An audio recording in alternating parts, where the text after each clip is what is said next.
Good evening, fellow punters. The clock on the wall is 7:15. I have to hold my jaw this evening, so we'll try and get through it as quick as we can. The pain is unreal today, but I'm alright until I open my mouth. But as I say in the movies, the show must go on. I was just looking, I said last night that hot pot, the 4-timer tomorrow, there was 13,500 done with one bookie. It's nearly 40,000 with that bookie now. I got to keep my head straight. I meant to put up an each way look at 15 for the 4 days. I'm going to go with transmission. That has tightened up in price. It's about 5s now. Kalypsochance in the bumper tomorrow. That'd be my selection in the bumper. Karoline Banbou or each way selection in the anti-post. I think it's about 8-1 now in the Mayor's Novice. And a winner for us last year in the Conti hurl when the ground wasn't just as suitable. Absurde. They're the 4. When I have the video done, I'll upload it, so it's going to take me a while to put things up in the description tonight. But I'll get them up at some point. That 4-heart hot pot accum is paying about 7-1. I think there's a good chance it'll come in. Looking at the racing tomorrow, I think the first leg could be the hardest. He has the most to beat, whereas the other 3 have less to beat. There's less opposition because a lot can go wrong in a Supreme.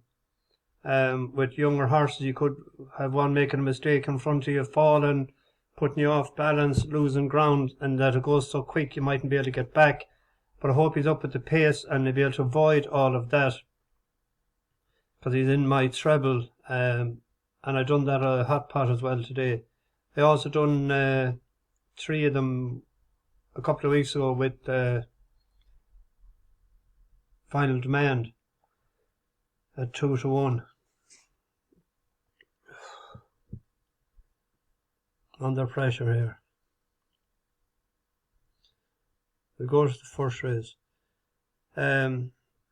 Just for newcomers that's listening, maybe for the first time or not viewers since last year, I'm not a favourites person, but I always try and handicap the race to see what will win the race. If I think a favourite will win, I will go with that. I don't go for it's too short or whatever. I think I go with whatever I think will win the race, and then if I see an option to make a pound on the race without the favourite, that's something I do as well. So I'll be putting up. Some people do them, some people don't. As I say, Kopek the board is the choice in the first race. What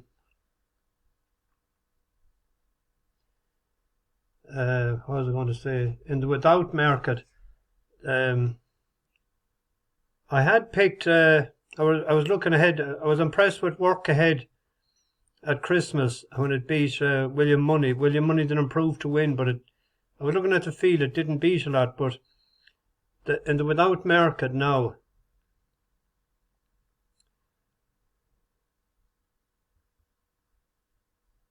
Salvator Mundi has drifted. The fact that P.W. Mullins is in the saddle. But it's a 7-1 shot without the favourite. You can back that each way as well. So let's say at worst case scenario would be that it finished 4th. You'd still make a little profit, providing the favourite won it, if it finished 4th. So to look at it there, a lot of them will be trying to beat the favourite, particularly Romeo Coolio, William Monday, and Work Ahead. And Salvador Monday, William Money. Salvador Mullins could just have a nice settled pace and something to at least get into the first three. He was kept for a novice this year after running behind Majborough in the Triumph last year. He was favoured for this until Kopek, or I don't ever think of the Kopek to board came on the scene. So that'll be the selection in that race. Move on to the Majborough. Done us a good turn last year in the Triumph. It was 6-1. We're with him since. I hope he wins. It'll be the second leg of the treble. With load of sud. I think there'll be a fast pace in this. You'll have the Mayor Only by Night and Touch Me Not. They'll and Majborough, they like to front run. Load of Sud is the top English horse. But I think the race weight may develop tomorrow towards the end in the without market. Jango Baie, because this has ran behind at 2.5 mile. That stamina could come into play. Without Majborough. That's a 5-2, 9-4 shot. Without. That'll be the recommendation there. On to the 240, the Ultima. I looked at a lot of the horses and videos in that the last few days. I came down on an outsider. It was actually 33-1 10 minutes ago.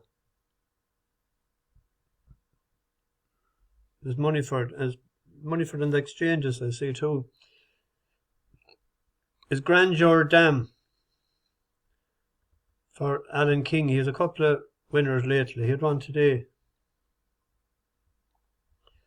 This is his first try at the trip. But he had two half-brothers, Dominator and what was the other one? Both of them won over 3 miles and beyond. But if you look back at it, it runs well fresh. I'd have preferred if it hadn't ran since December, and if it hadn't ran this day, and if it came fresh, because every time, including when it ran first time out for Oliver Sherwood, it won first time out, hosed up, and that was a decent horse, Gerald O'Rourke. It won first time out then for Alan King. First time in a chase, just third to Saint Segal, but that was over 2 mile. This for 33-1, it was actually 40-1 yesterday. The fact that it won very well in Chepstow when it beat a good field like Gala, Saint Segal, Il Ridotto, Phlegmatic, the Ham Republic. That was a decent field, and that was off 132.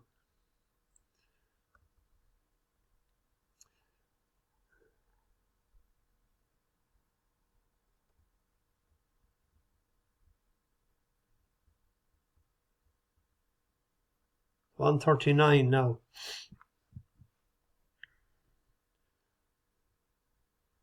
They're paying 6 places. I'm hoping that it can improve for this is the first try at the trip. And the other one that I give, that'll be the main selection in the race each way. They're paying 6 places. The other one each way, I'm going with 2 outsiders, is 33-1, 28 as well, is the horse that went off favourite in this last year, Trelawne. We tipped it up and back to the tins last year, and there was a big gamble on it, and it only got to the first fence, wasn't it? And the stablemate Chianti Classico won it. It off second favourite. It beat Arroco at a shorter trip, but I think it's what they decided when it won that they were just getting it fit or getting it ready. Didn't want to go up in the weights for this race tomorrow.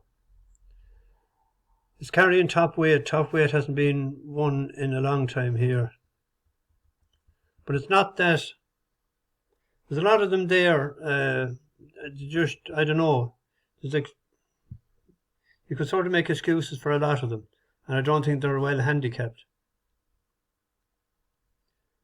There's two outsiders onto the 520, the 320. This is the mares. Lossiemouth, winner of it last year, by all accounts should win it.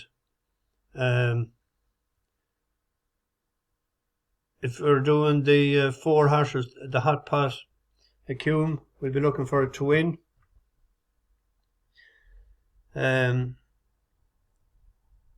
So strange, it wasn't working. I can't blame the owner for going for a grade 1 with a mare.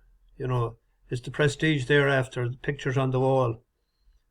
People are pissed off like that it took so long, and then I'd actually thought it would go for the other race, but the 2-year plan didn't work. You know, sometimes it does, sometimes it doesn't. In the without market, without Lossiemouth,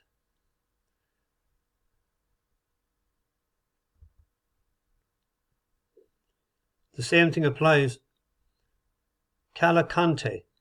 That horse reminds me a bit of like Queensbrook. Gordon Elliott used to train Queensbrook every year for the Mayor's Hurdle. And it came, you know, placed to second a couple of times. And Kalypsochance was beaten the last time by July Flower, but it gave it £5. They're off level weights tomorrow. He'll have it right. Joyous is the head to it, that was supplemented. The outside of the lot actually is Gallimerceau. It's 50 to 1 tomorrow. If that had ran better in England, it would be shorter. But Kalypsochance without the favourite. Lossiemouth to win. Brings us to the champion hurdle. If we have the first 3 legs up, we'll be looking for Constitution Hill. I'm siding with it, regardless of the treble or whatever. It's unbeaten. It's looking like things can happen with horses. He brought Nicky Henderson knows how to bring them back. Brighter days ahead. The slight doubt in my mind about it is it was bet last year in Cheltenham in the Mayor's Novice. We were on it that day. That is down for treble or an accum or something. It is down for a lot anyway. Golden Ace beat it. It's a bit surprising really that Golden Ace avoids Lossiemouth and comes. They must think they have the measure of brighter days ahead again. I think Constitution Hill, the pace of the race will be Bordes Road, King of Kingsfield up front. It'll tow Constitution Hill into the race. Brighter days ahead will be watching in second place, and when Jack Kennedy will he go, like this is all written down, but it doesn't always work out like that. The only scare is that Constitution Hill could do in any power. Remember he did it on his last day. There was a big moan from the crowd and from people in bookies all over the country and continent. I'm going for Constitution Hill, and I think Stateman, Paul Townend said that he worked as good as ever he did, or better than ever he did the last day. With everything having to fall right for brighter days ahead, it just might fall into place for Stateman. And that's a great bet there at 9 to 2 without the favourite. Some of these without the favourite, some of the bets will come in, some of them won't. On to the Boodles. Boodles is forgot about now, it's back to its original name, the Fred Winter. Oh no, the Hellergetting and Novum Wines, juvenile.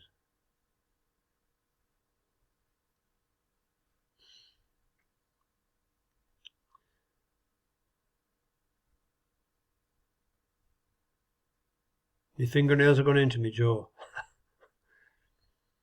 It's interesting here that Paul Townend rides Sonny Bill, and he was second on Morcia the last day. And that was second to the Bacchanalian and it probably was a bit unlucky not to beat it. And Townend rode it. Now, you'd wonder he's running in novice races for fear of a fall with the biggest day of his life coming up in a couple of days' time with Galloping de Champs. I think he only rode one hurdle handicap race last year, was an Absurde, which was on the Friday. But Sonny Bill, he's riding this. This was 18s yesterday.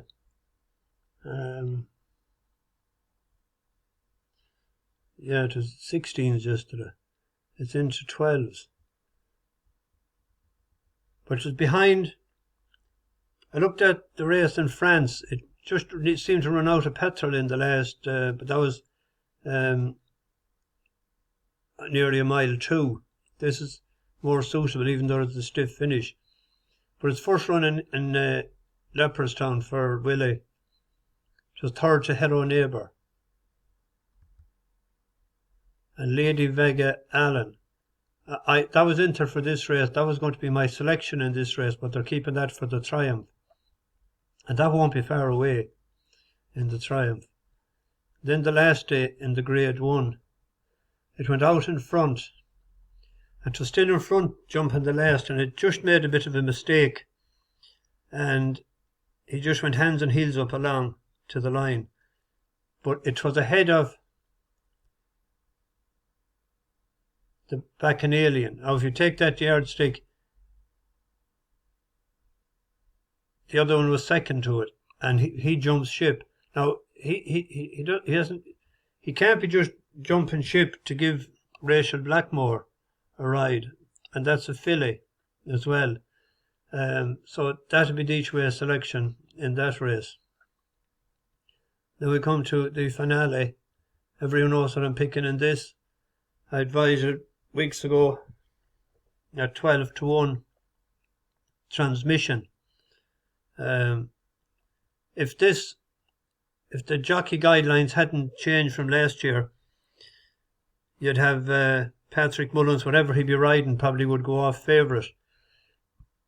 The fact that he asked for the ride first time it ran in England, he actually, I heard, rang Neil Mulholland on the Monday when he seen the entries, and he wanted to ride it, and he has experience with it. It was a couple of lengths behind Haughty Callure, given £2. Now it gets 2, so £4 swing. It'll be creeping out the back. I think the big danger could be Captain Cody. Captain Cody, the last time out, this was fourth in the bumper to A Dream to Share. What did I do there? In 23, wasn't it?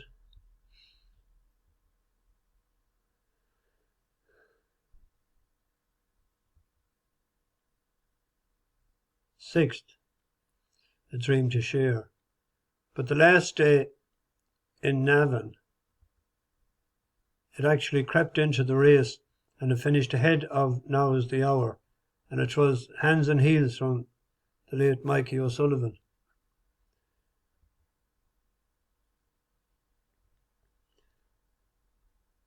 Haiti Callure, I don't know, it's just not guaranteed to get the 3-6 on some of the horses related to it, or out of the Sire, Dragon Dancer. I was looking there earlier. There were a lot of them were entered at 2.5 and 2 3/4. This is 3-6. 5-1, a lot of them now. So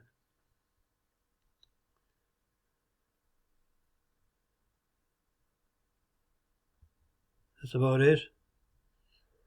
So there's the 7 selections, and some of them, there's 2 in one race each way, and there's several without the favourite and that. As a lucky 15. And maybe go for the accum, and hopefully it's around 7 to 1. Be a great way to bait the bookies the first day, or bash them. So the best luck for the week. See you tomorrow evening. Bash the bookies over and out.